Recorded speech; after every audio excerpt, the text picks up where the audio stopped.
que Bitcoin va descendre encore plus bas. La vérité, c'est que personne n'en sait rien. Ni vos influenceurs préférés, ni les analystes de BlackRock, les institutionnels, etc. Et moi non plus d'ailleurs. Mais si vous voulez piloter correctement vos investissements, savoir si Bitcoin va aller plus bas est de toute façon la mauvaise question à se poser. Dans cette vidéo, je vais vous expliquer pourquoi et surtout je vais vous donner la bonne question.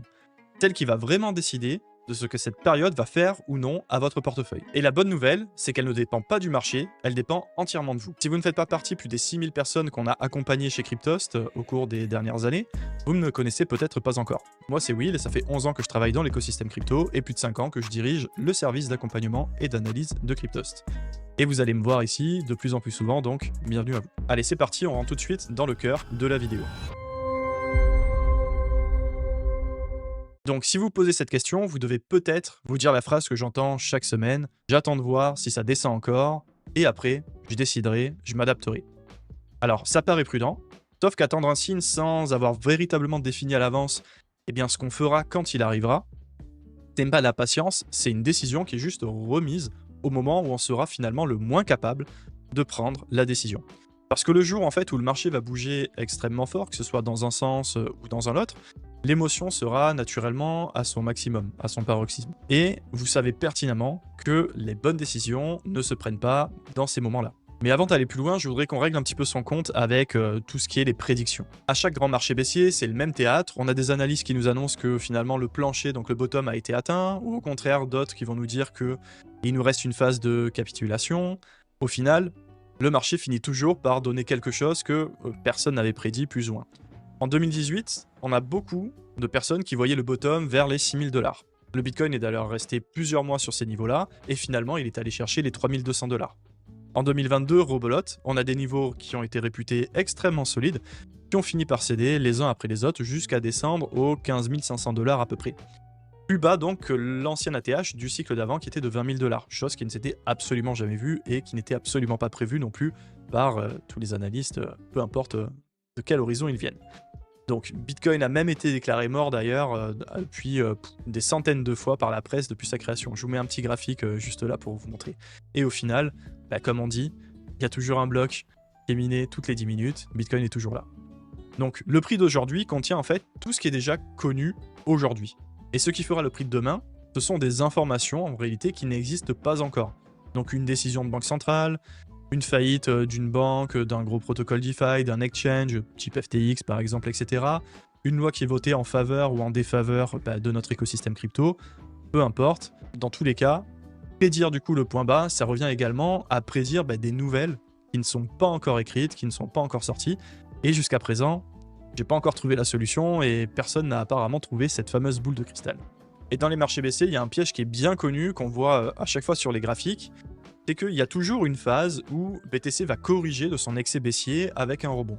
Un rebond de plus 20, plus 30, plus parfois 50, et c'est même arrivé en 2017-2018, plus 100%, et qui ressemble à s'y méprendre à un retournement à la hausse, ça y est, c'est de nouveau reparti, on peut de nouveau lâcher les chevaux, entre guillemets ou autre, alors que finalement, derrière, ils vont faire de nouveau plus bas, bien plus bas que ce qu'ils avaient déjà atteint. Du coup, même la stratégie de se dire « j'attends la confirmation de reprise », finit par se faire piéger.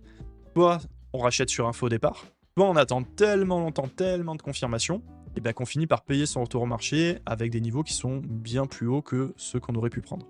Donc je voudrais juste qu'on prenne acte de ce fait-là, que sur cette question de la prédiction, au final, personne n'aura jamais la réponse, personne n'aura jamais la certitude, même en travaillant plus que les autres, même en analysant plus, même avec les meilleurs outils institutionnels du monde, ça restera qu'une histoire qu'on a envie de se rapporter, que des hypothèses là-dessus. Imaginez maintenant que je connaisse la réponse. Imaginez que je vous la donne, la date, le prix exact du point bas, etc.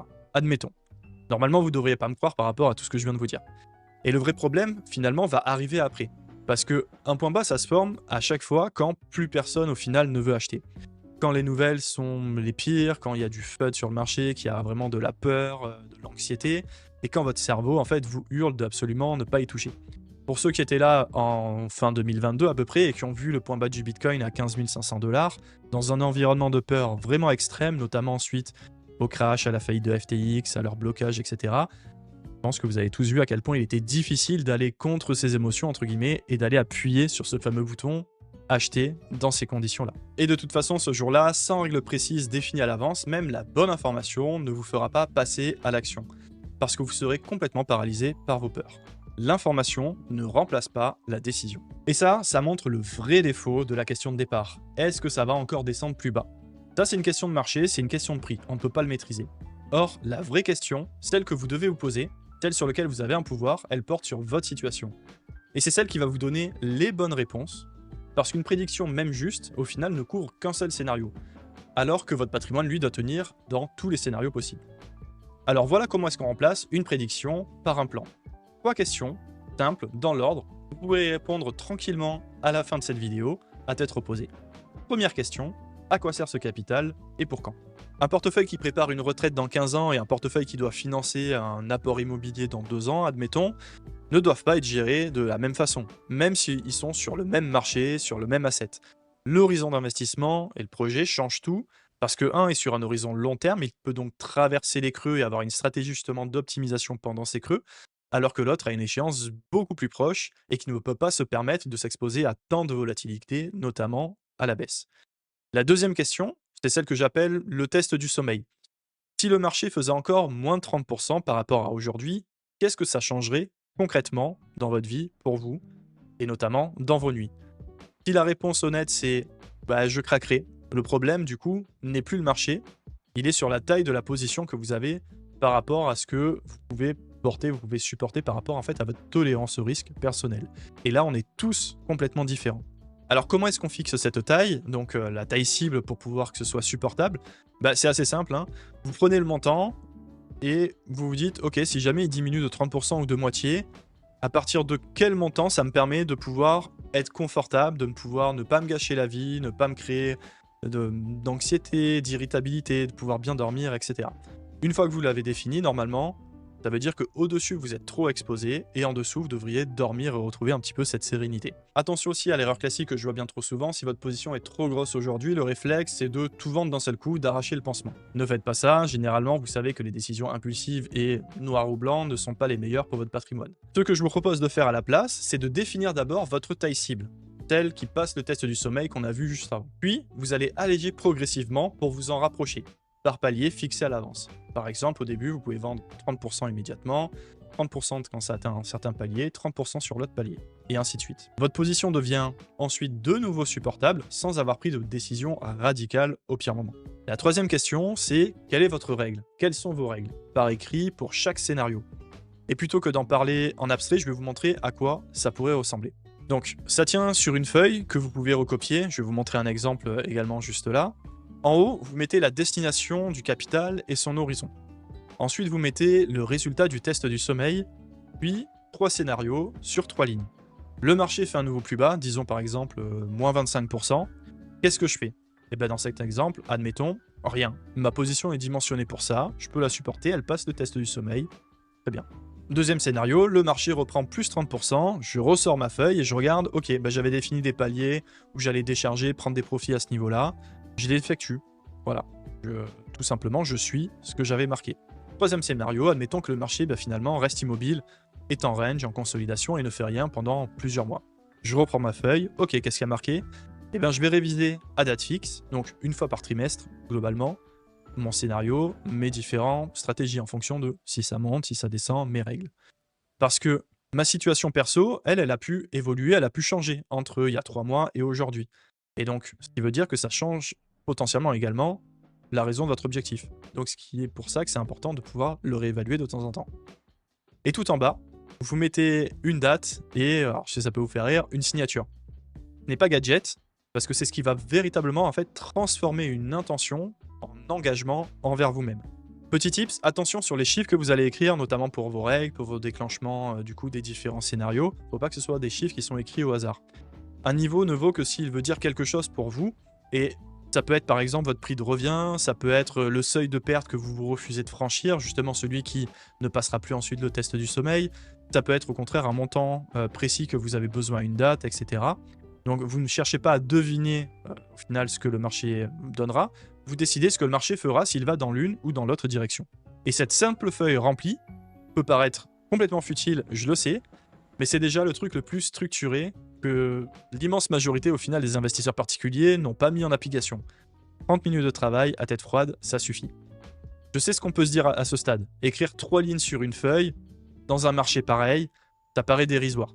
Ça peut paraître presque naïf même, sauf que c'est pas le geste en lui-même qui compte, mais c'est l'effet de ce geste, qui est le plus important et qui est d'ailleurs l'un des mieux documentés dans toute la psychologie de la décision. On a une chercheuse en psychologie de la Dominican University of Californie, qui s'appelle Gail Matthew, qui a suivi des entrepreneurs, des cadres, des professionnels libéraux, qui ont été répartis dans 5 groupes différents. Ceux qui se contentaient uniquement d'y penser ont été à 43% en moyenne à l'atteindre ou à s'en rapprocher.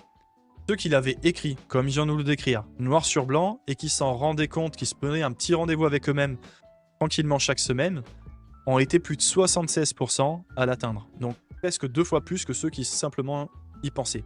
Donc juste pour ce geste de l'avoir écrit.